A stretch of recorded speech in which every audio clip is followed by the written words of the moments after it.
counting down, and you know what else is here? The 12-team playoff. Under the new format, the 5 highest-ranked conference champs will be in, with the top 4 getting a first-round bye. Now, the remaining 8 teams will be seeded, with the first-round games held on campus sites, hosted by the higher-ranked team. There will be no limit on the number of teams from the same league. With the no limit, Greg, how will this new 12-team playoff format affect the SEC? Well, I think it's going to be fascinating, and I'm not so sure it's going to affect the SEC as much this year, but I do think future scheduling is something that we'll be watching closely. 9 conference game schedule, how many non-conference games against Power 5 teams, like those are things that could change very quickly. But I also think, too, I mean, this is going to be a gauntlet, and it's going to be really uncomfortable for a lot of teams and fan bases, frankly, and even for us as analysts.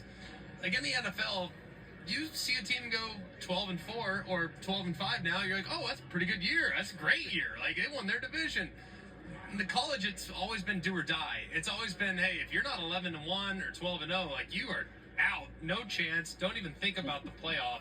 So I think adjusting our thinking there will be something that'll be a little bit unique to fans that are used to contending every year at the very top with an undefeated or a one-blemish record. Yeah, I think 2 things when it comes to scheduling. I think it gives you a little bit of leeway in the beginning of the season. Yeah. You know, if you have a dud and you go out there and don't win your opening game, LSU, and you say, oh, wow, I needed to win that game, you might have some time to recover. But also, I think it makes it a lot more exciting at the end of the season. And we've talked about this ad nauseum at this point, but these rivalry games that happen at the very end of the season that sometimes are just for the fans and they really don't have implications into the postseason.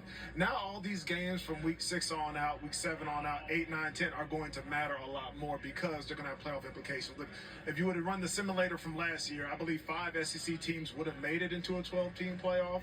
We're expecting at least that many this year. Well, Now, Greg, who do you think will be the most uncomfortable this year, though?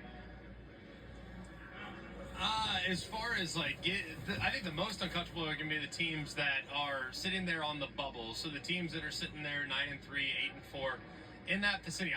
Now 8-4. Will that get you close enough? I really don't know. I think 10-2 will likely get you in. But if you look at some of the schedules, for example, not all schedules are created equal, and we found that out last year with how things went with Florida State and Alabama. Now, automatic conference championships, automatic qualifiers, that's going to be something that will be alleviated for sure. But if you look at, say, an 11-2 Big 12 runner-up and compare that to, say, a 9-3 SEC that played a really good non-conference but came up on the losing end, will that 9-3 team get in over a team from the Big 12 or the ACC that lost their conference championship game? So I don't think the discomfort's going to be in this conference as much or in the Big 10. But I think if you don't win your league in the Big 12 or the ACC, that's where things could be maybe a little bit more uncomfortable. I think it's safe to say just get a little comfortable with the discomfort. All right, we're going to take a quick break because how will some of these teams fare this season? We're bringing you the numbers on what the odds are saying and if they're on the mark for these teams.